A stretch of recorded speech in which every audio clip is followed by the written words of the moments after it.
안녕하십니까. 아산정책연구원의 양욱입니다. 최근 북한의 도발이 계속되고 있습니다. 2022년 들어 북한 도발은 지속되어 왔고요.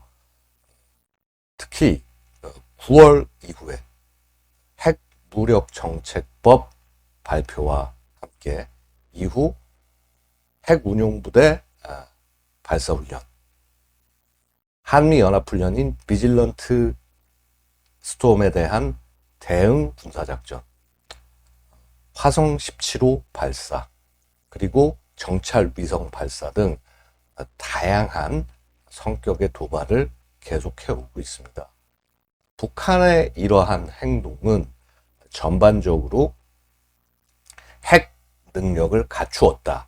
소위 핵태세, 뉴클리어 포스처에 이제 다가가 있다라고 하는 것을 미국과 한국 그리고 국제사회에 알리기 위함으로 보입니다.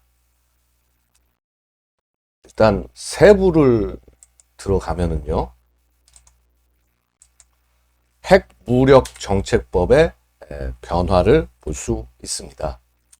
핵무력정책법에서는요, 과거 핵보유국 법이라는 것을 통해서 우리는 핵을 보유했다라고 하는 핵보유국 지위를 천명하는 데 중점을 두었습니다.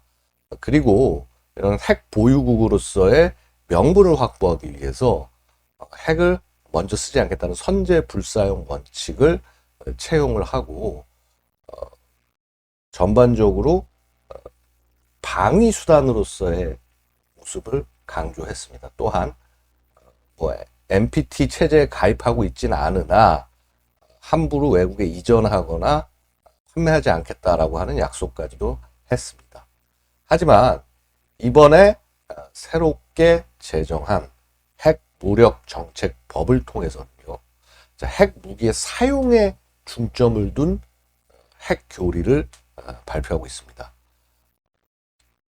핵이 기본적으로 전쟁이 일어나지 않게 한다라고 하는 전쟁 억제의 기본 사명은 변함이 없지만 소위 얘기하는 작전적 사명, 즉 전쟁이 발생했을 때 전쟁의 승리를 위해서 기꺼이 핵을 사용하겠다라고 하는 그러한 내용들을 새로운 법령에는 담고 있습니다. 특히 우선 선제 불사용 원칙을 명확하게 채용하지 않았습니다. 또한 특히나 그 대한민국의 KMPR, 그러니까 소위 그 대량 응징 보복에 대한 대응으로서 지휘부가 유고되었을 시 자동적으로 반격이 가능하다. 소위 우리가 데드 핸드라고 부르는 그러한 규정까지 집어넣었습니다. 이외에도 굉장히 다양한 변화들을 볼 수 있습니다만은 특히나 눈여겨볼 것은 핵 사용 조건을 굉장히 넓게 확장했다라는 것입니다. 5가지의 원칙들을 제거하고 있는데요. 자, 핵 WMD 공격 또는 임박 시, 국가 지도부, 핵 무력 지휘부가 핵 비핵 피격 시, 자, 여기까지 만에 하나 그 사용 조건을 인정한다라고 하더라도요. 자, 나머지 3개에 있어서는 굉장히 기존의 핵 보유국들이 절대 채용하지 않을 굉장히 가공할 조건들 집어넣습니다. 즉 거의 모든 조건에서 핵을 사용할 수 있다라고 얘기를 하고 있습니다. 자, 물론 법을 만들었다고 해서 이 법이 저절로 북한의 핵 능력으로 구현되는 것은 아닙니다만은 김정은이 이렇게 핵 사용 조건을 최대한 열거했기 때문에 이제 한반도 내에서 거의 모든 분쟁에 핵을 쓸 수 있도록 북한이 태세를 갖춰갈 것이다 라고 바라보는 것은 어찌 보면 당연한 일이라고 할 수 있겠습니다. 그리고 자, 이렇게 핵무력정책법을 발표한 이후에 북한은 전술핵 운용부대의 그 군사훈련을 공개합니다. 굉장히 다양한 모습들이 나오는데요. 우선 전술핵 미사일이 태천 저수지에서 발사되는 모습들도 목격이 되었으며 다양한 목표를 향한 이 핵 타격 훈련을 실시했습니다. 이 대상을 보고 있으면요, 주로 우리 군의 공군 기지, 그리고 주요 군사 지휘 시설, 그 다음에 주요 항만 등 전략적인 목표를 타격하는 그런 훈련을 보여주었습니다. 또한 IRBM, 화성 12의 개량형으로 보이는 IRBM까지 발사하면서 소위 이 IRBM조차, 즉 이 중거리 탄도 미사일조차 전술 핵으로서 언제든 사용할 수 있는 것이라고 강조를 하였던 것입니다. 훈련의 세부를 살펴보면은요,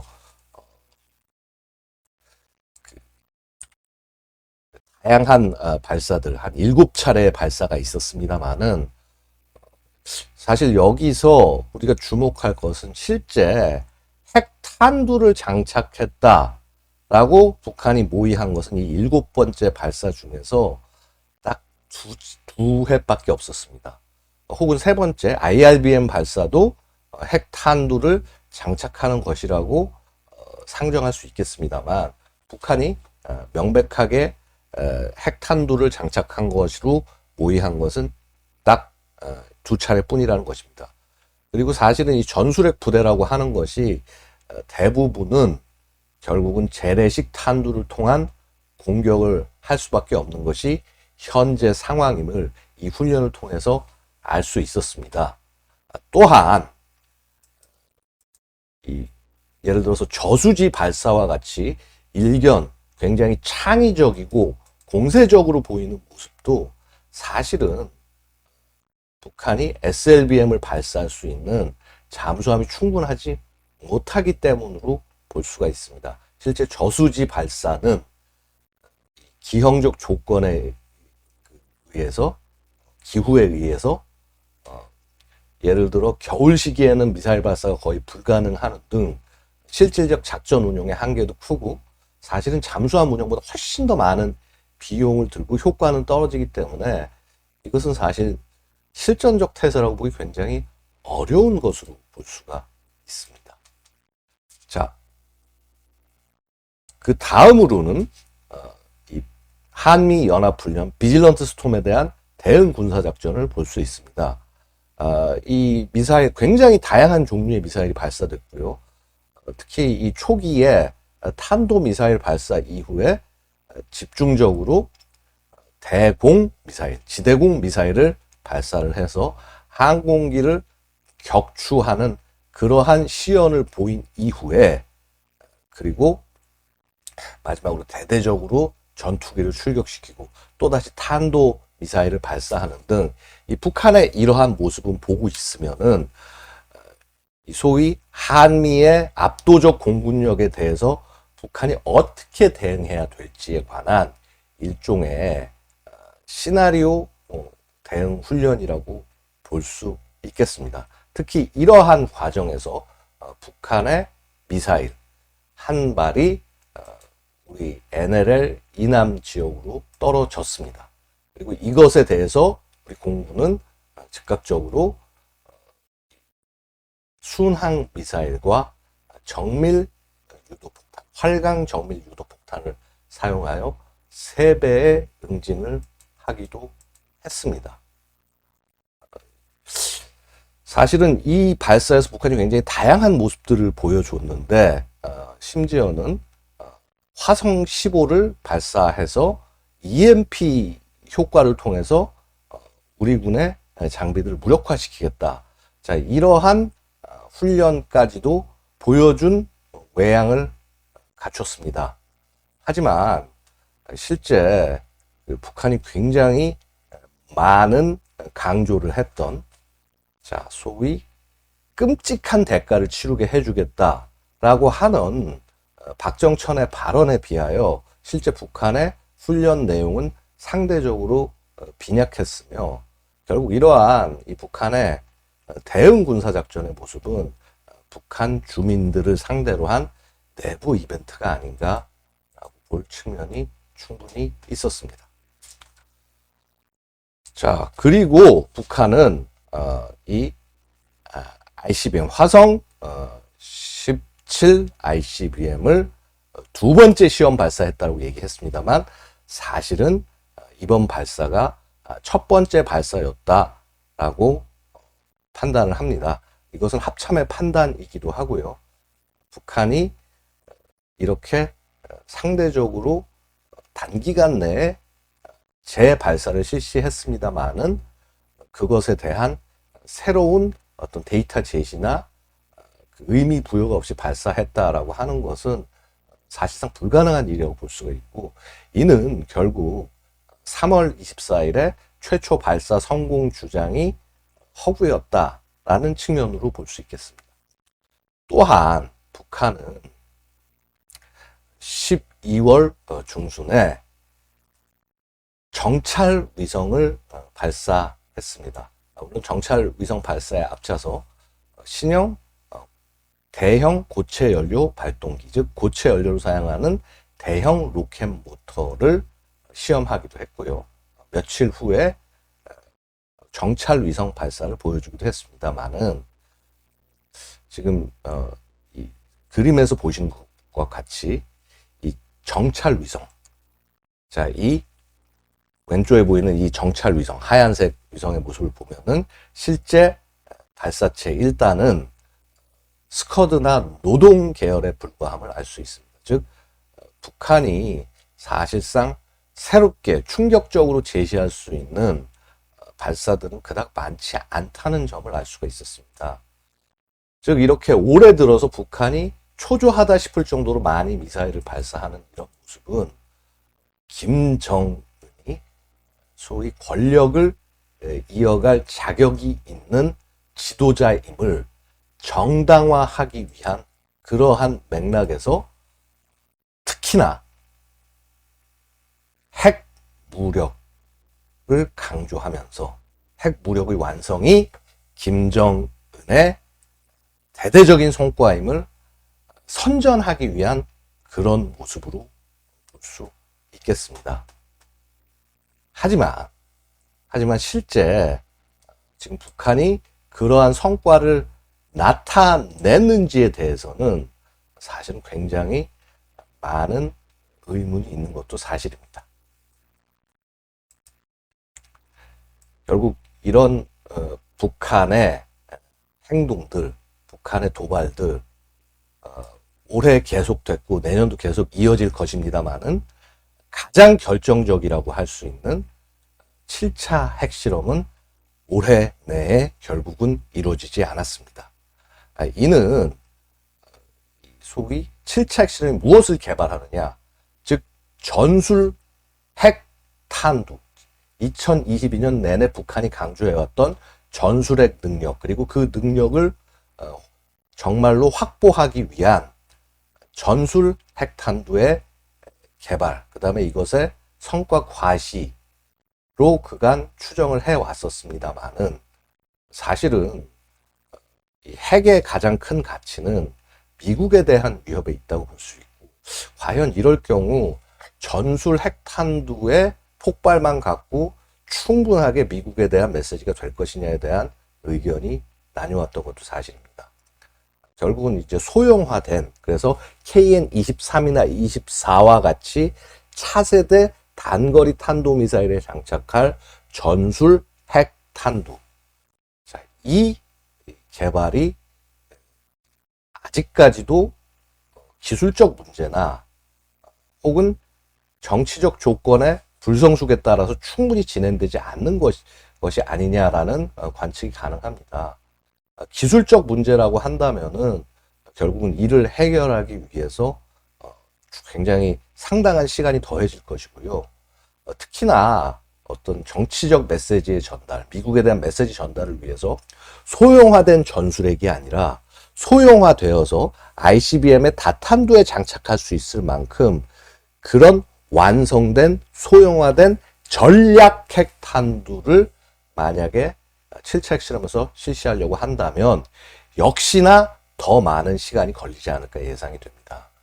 따라서 최소 소형화된 전술핵 탄두 실험이라고 한다면 내년 상반기 가능성이 있습니다만은, 만약에 초소형화된 전략핵 탄두라고 한다면 이것은 내년 하반기 이후에나 북한이 핵실험을 할 수 있지 않을까, 이렇게 말씀을 드릴 수 있겠습니다. 자, 정리해서 말씀을 드리겠습니다. 결국은 이렇게 북한이 도발을 높이고 있지만은 실제 핵실험이 실시가 되지 않고 있는 부분에서 북한 정권이 굉장히 불안감을 느끼고 있는 가능성, 즉 충분하게 자기 능력을 보여주지 못했다라고 하는 그런 자신의 정치적 요구를 달성하지 못할 때, 군사적 역량이 정치적 요구를 달성하지 못할 때 결국 북한은 위장 공세로 이러한 역량의 부족을 감추거나 혹은 또 다른 성격의 공세적인 대남 군사 도발로 새로운 모멘텀을 형성하려고 할 가능성이 높다라고 말씀드릴 수 있습니다. 또한 북한이 개발하고자 하는 신형 전술핵이나 전략핵 탄두가 아직 완성되지 못했다, 실험되지 못했다라고 해서 대한민국에 대한 위협이 줄어드는 것은 전혀 아니라고 말씀드릴 수 있습니다. 이미 대한민국은 북한이 기존에 개발한 미러볼형과 장구형 핵탄두만으로도 충분히 핵 공격이 가능한 상태라고 말씀드릴 수 있습니다. 결국은 우리로서는 기존의 그 비핵 군사 역량으로서 소위 한국형 삼축체계를 강조하려는 노력, 강화하려는 노력은 계속 해야 할 것이지만, 사실은 그 부분에 있어서도 근본적인 대응이 필요합니다. 당장 감시정찰 능력이 충분하지 않기 때문에 가장 뛰어난 감시정찰 능력을 가진 미국과의 정보 융합 수준을 훨씬 더 높여야 될 것이고요.